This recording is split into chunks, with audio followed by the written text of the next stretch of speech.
Hey everybody, welcome to Climb the Ladder for episode 166, presented by Washed Up Network. I'm your co-host Hunter, and my equally good-looking twin brother Duncan is sitting right here with me. Thank you to everybody who's been tuning in each week. Don't forget to subscribe, rate, and review us on iTunes and Spotify. Plus, you can see two of the same face when you head over to YouTube. Make sure you go and visit the great PNW and use code CLIMB20 for 20% off your order. As always, let's climb the ladder. I feel like most importantly, out of the gate, we have to recognize the Mariners officially as the hottest team in baseball. It's crazy what they were able to do. I believe they set a franchise record for the most wins ever for the Mariners in August. So just crazy to see what they've been able to do. And 21 wins in August. They did what they had to do. I can't emphasize the episode that me and Clayton recorded in July right after the trade deadline enough, because we said this is what you have to do in August, and they exceeded that. And now they are alone in first place in the AL West for the first time since 2003, I think. yeah, they are on pace for a lot of wins, which we did not see coming when they were sitting at 500 just 2 months ago. And I think they have the fourth easiest strength of schedule for the month of September. So basically, the rest of the season, if they keep doing what they have been doing, we should be in good shape to not only make the playoffs, but actually win the AL West for the first time in 20 years. Yeah, insane. I can't believe it. And you try to look at like, oh man, like Julio's been on fire, like he's carrying the team. But then you look at the pitching, and the collective pitching staff for the Mariners in August had a 3.03 ERA. And that's across all the guys. Like nobody went up there and got shelled, and it was like, okay, we just have to make it through this one pitcher. Like everybody brought their A game, and you bring the closers into account. I mean, Brash and Munoz, I mean, they're carrying it, but you have the other guys like Saucedo, and uh, I mean Topa throw in there. Like everybody collectively has just been on fire, and it's contagious. And then you look at like JP was out for 2 weeks of that run. He comes back, gets back in the leadoff spot, and just hitting home runs. I got to go to the game last Friday, and bottom of the first inning, first pitch that he saw took 1 yard. Like, Yeah, I saw that one went deep. I saw that Julio went super deep center field. Julio's got to be one of the hottest baseball players in the league right now. He's on pace for potentially being one of the few to reach 30 home runs and 30 stolen bases this season. I think he's 6 away right now on the home runs, and I think he's already passed the stolen bases. So there's a lot of good stuff happening with the Mariners. I mean, from the pitching to the consistent hitting, the fielding is looking cleaner. And you can probably speak on the atmosphere at T-Mobile Park, but it looks like it's just hopping every time I see it.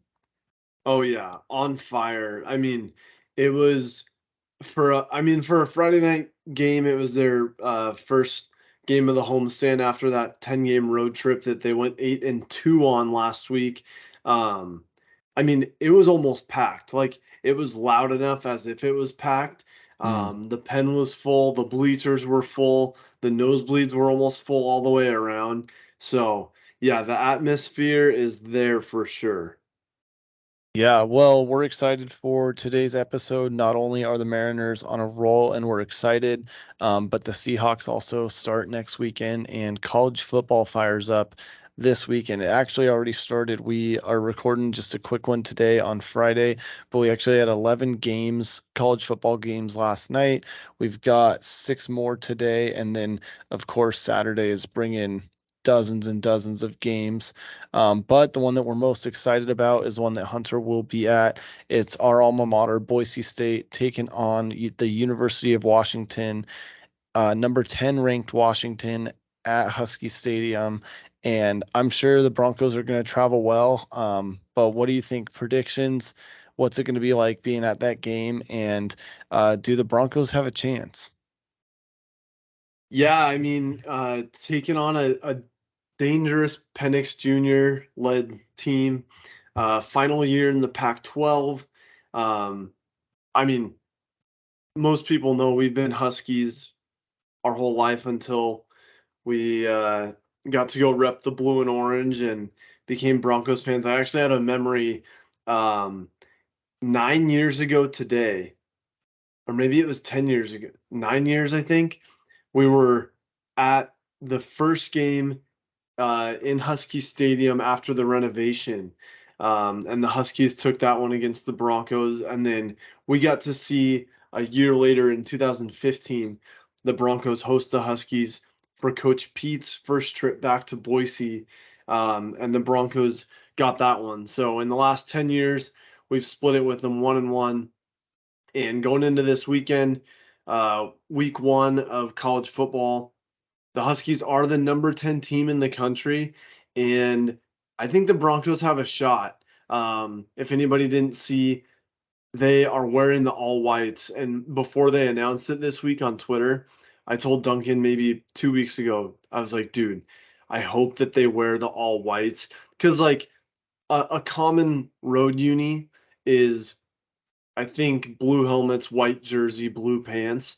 And like, yeah, that's okay, but it's kind of standard. But the all whites are like ice in your veins. And then they Yeah, announced that, and I was like, oh, that's awesome. And they had the stat with it that the Broncos are 21-7 wearing those unis. So watch out. I think that this is a hungry Broncos team. I'm excited to see what Taylon Green can do. And he has some of his offensive weapons that he was able to retain. I mean, that the team was able to retain, really. And so I think as long as the defense can get some stops in Husky Stadium, I think we have a shot. I think it'll be close. yeah. I honestly I hope for a good game. I'll be watching it here from Boise, holding down the blue and orange here locally. But I'm sure it'll be a sold out game. I'm sure it'll be packed. Obviously, a lot of hype going into Washington season with the return of senior Penix Jr., who will be talked about in the Heisman conversation. But a lot of hype for the young Broncos team. So I am hopeful. I'm always more optimistic, and I'll never bet against the Broncos, but I know it's going to be quite the battle. Looks like the total for over under is at 58.5, and the spread is actually in Washington's favor at minus 14. So Boise State's got to make up some ground, and I think the key to them e- being able to have a chance to win is keeping it close. I think if they can come out early, I think Washington will score first just with being at home, the energy, the atmosphere of the first game. But if Boise State's defense can hold them at least to a few 3-and-outs and let Taylor Green lead the offense with Gianti and the other good running backs. If they can lead down the field and respond and then keep it close, maybe not being down by more than 10 at any point in the game, I think we've got a shot all the way through. Yeah, definitely. And I think that's going to be the key is to get points early. I Mhm. think we're going to see a lot of points with that over under around that 58 mark. It's actually up from a couple days ago. I think it opened at 53.5, maybe 54.5. So that is up. And I think that'll be a lot of contribution by both sides. But the key is going to be early. I will throw it out there that just like a wild take, here's a shot in the dark. If the Broncos choose to get the ball first and we go down and score, that will be a silencing for the UW crowd. Like to be in that, I'm thinking like 2.5 minute drive. If the Broncos get the ball first, go down and score. I think it'll be a couple good, solid running games to establish the run. Maybe one ball that gets us like 20 or 30 yards downfield, and then we'll be in the red zone just working it. If we can silence the crowd early, obviously that's going to make UW pretty angry and hungry for when they get the ball. But man, to silence that crowd early would be huge. Yeah, I hope the fans show up in true Bronco Nation fashion. You better get Ben a blue and orange t-shirt because you can't be sitting there with Kyle and then having Ben root for the Huskies. So he's a Yeah. Boise citizen of Boise now. He owns a home here. No allegiance to UW this weekend. We wish them the best after their first loss of the season this weekend, but you got to hook them up. I think that'll be the key. I think if we could score first, that'd be awesome. But really, it's a pretty even offensive line. I think I saw that we actually have like a 5 pound advantage for our average size of our offensive line. So I think if that defensive line can avoid being pushed back too much during Washington's run attempts and really prevent the run from happening, that'll be the key. Because if they can establish that and then do the play action, we're pretty much done. So, man, I'm excited. I think there's potential, and I think it'll be a good game. Yeah, I'm stoked for it. It's a good middle of the day, um, which I feel like is in Boise State's favor. I feel like we always get the 8 p.m. starts. Um, so I'm pumped for it. It'll be really cool to be there in person. Um, and I think we have a lot of potential looking at this season.